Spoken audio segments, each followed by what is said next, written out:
लीजिए फिर से रच दिया इतिहास असदुद्दीन ओवैसी की पार्टी एआईएमआईएम ने। मतलब आप सोचिए, पिछले साल नवंबर के महीने से जो जीत का सिलसिला और इतिहास रचने का सिलसिला एआईएमआईएम ने जारी रखा है, उसने दोनों ही पक्ष, चाहे वो इंडिया गठबंधन हो या एनडीए गठबंधन, दोनों को बेचैन किया है। वजह क्या है? वजह भारतीय जनता पार्टी की एक नीति है। दरअसल कहा यह जाता है कि बीजेपी चाहती है सभी स्थानीय पार्टियां खत्म हो जाए, राज्य स्तरीय पार्टियां खत्म हो जाए, क्षेत्रीय पार्टियां खत्म हो जाए और सिर्फ इस देश के अंदर दो पार्टियां रहे, एक कांग्रेस और एक बीजेपी। बस उन्हीं में चुनाव हो, जनता उन्हीं में फंस कर रह जाए। या तो कांग्रेस को चुनो या बीजेपी को, या तो बीजेपी को चुनो या कांग्रेस को। और इन सब के बीच असदुद्दीन ओवैसी ने फिर से इतिहास रचा। पहले बिहार, फिर महाराष्ट्र और अब एक और राज्य। लेकिन इसका असर क्या तेलंगाना के बाद पश्चिम बंगाल और असम में पड़ने जा रहा है, वही आज आपको दिखाने जा रहा हूं। एक तरफ जहां बीजेपी का सुपड़ा साफ हुआ, कांग्रेस ने अच्छी जीत दर्ज की, लेकिन पानी पिला दिया भाई ओवैसी ने। कहां पर? दिखाता हूं। नमस्कार, मैं हूं प्रज्वल गौतम और आप देख रहे हैं टाइम्स एक्सप्रेस।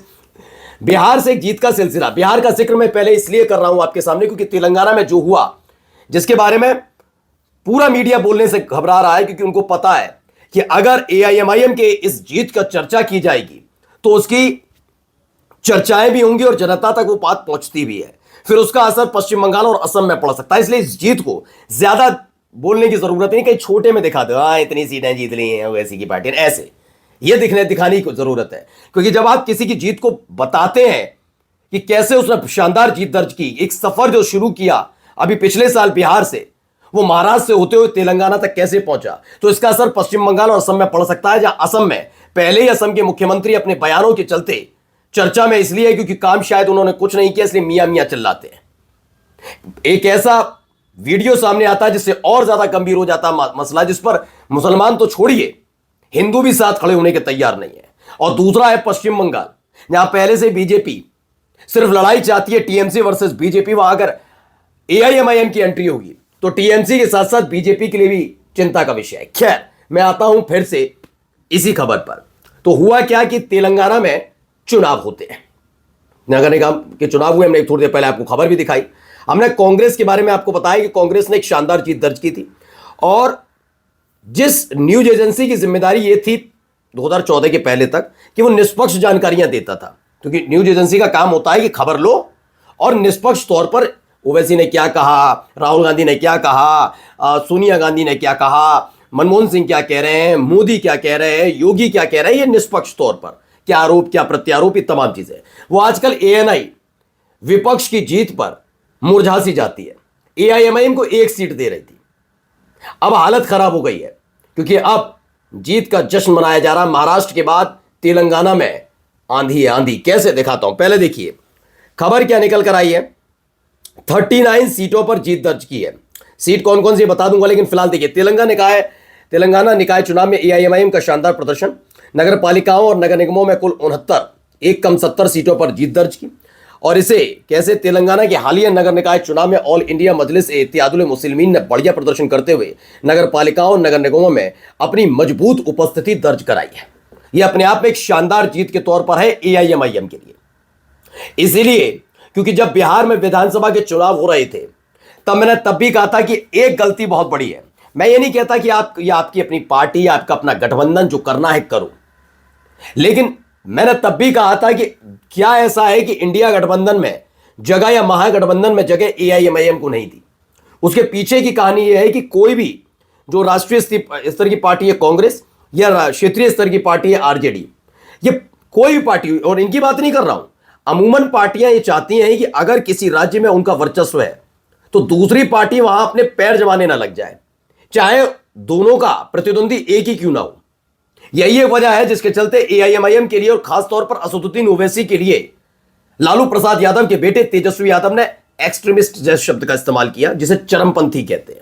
एक व्यक्ति जो चुनकर आता है, 23 साल से सांसद है, उस व्यक्ति के लिए आप कह रहे हैं उनकी पार्टी इस देश के संविधान के तहत बनी हुई एक पार्टी है, ऑथराइज्ड पार्टी है, उनके लिए आप चरमपंथी जैसे शब्द का इस्तेमाल करते हैं।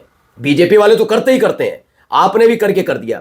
इसीलिए आप देखिए महागठबंधन का बिहार में क्या हुआ, आंधी तूफान जलजला जो बनाया, कैसे जीते उस पर नहीं जा रहा हूं, लेकिन फिलहाल यह बात जानती थी बीजेपी भी, यह बात जानती है एनडीए भी, कि असदुद्दीन ओवैसी के क्षेत्र में अगर आप वही खेल करने की कोशिश करेंगे जो अलग अलग जगह हुआ जैसा दावा है, तो चीजें चल नहीं पाएंगी। इसलिए वहां वैसा ही रखा गया जैसा चल रहा था, क्योंकि उस पर जांच वांच बैठ जाएगी। तो इसीलिए 5 सीटें पहले भी जीती थी 2020 में, 2025 में भी 5 सीटें जीती। सबने कहा ये तुक्का होगा, मुसलमानों का नेता है यार, ये तमाम बातें उस समय भी चली। मैंने तब भी कहा ऐसा नहीं है।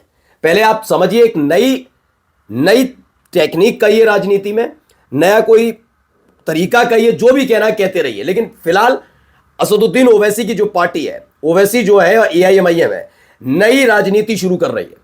जिस पार्टी पर सिर्फ मुसलमानों की पार्टी होने का, उन्होंने कभी नहीं कहा, असदुद्दीन ओवैसी ने नहीं कहा कि मैं मसीहा हूं मुसलमानों का। आप एक बयान दिखाइए जिसमें उन्होंने कहा मैं मुसलमानों को मसीहा हूं। नहीं, वो सबको टिकट भी देते हैं और प्रचार के लिए भी जाते हैं और हिंदू लोग भी जुड़ते हैं। चाहे उत्तर प्रदेश चले जाइए, बिहार चले जाइए, महाराष्ट्र चले जाइए। यह बात जो मैंने बिहार में कही थी, देखिए महाराष्ट्र में उतरी, निकाय चुनाव में ऐसी हालत कर दी कि पानी पीने पर मजबूर हो गया। कौन? वो गठबंधन जो लगातार AIMIM को चाहता था कि महाराष्ट्र में पैर ना जमाए। वो बात अलग है कि आप कहते रहिए AIMIM तो भैया B टीम है, C टीम है, करते रहिए, Z team, Y team, X team, कुछ भी करते रहिए। सबसे महत्वपूर्ण होता है जीत दर्ज कैसे की या नहीं की या नहीं की, आप क्यों नहीं कर पाए। अब देखिए कौन कौन से वो हैं सीटें, पहले मैं आपको दिखा देता हूं।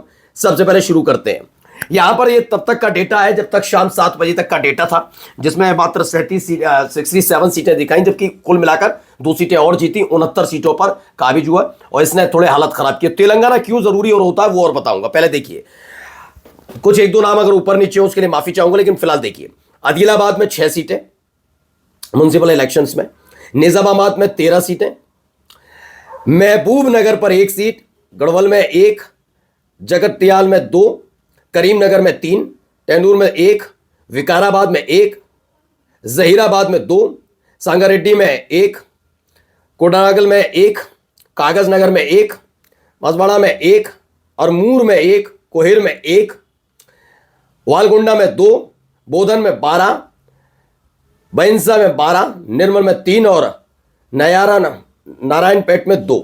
यानी ये 67 का आंकड़ा था 7 बजे तक का, लेकिन ये आंकड़ा बढ़ा, 2 सीटों पर और जीत दर्ज की महाराष्ट्र में। जबकि तेलंगाना में इसलिए आश्चर्य वाली बात नहीं है क्योंकि वहां से तो पार्टी है ही है, और ये सबको पता है। जब बिहार के विधानसभा चुनाव के दौरान तेलंगाना में 1 सीट पर चुनाव लड़ रही थी कांग्रेस पार्टी, तब उनको समर्थन देने के लिए कोई नहीं, असदुद्दीन ओवैसी आए थे। जो 1 सीट निकाली थी वो असदुद्दीन ओवैसी के लिए था, क्योंकि अपनी पार्टी के नेताओं से पहले असदुद्दीन ओवैसी से मुलाकात करने कांग्रेस के जीते हुए प्रत्याशी गए थे।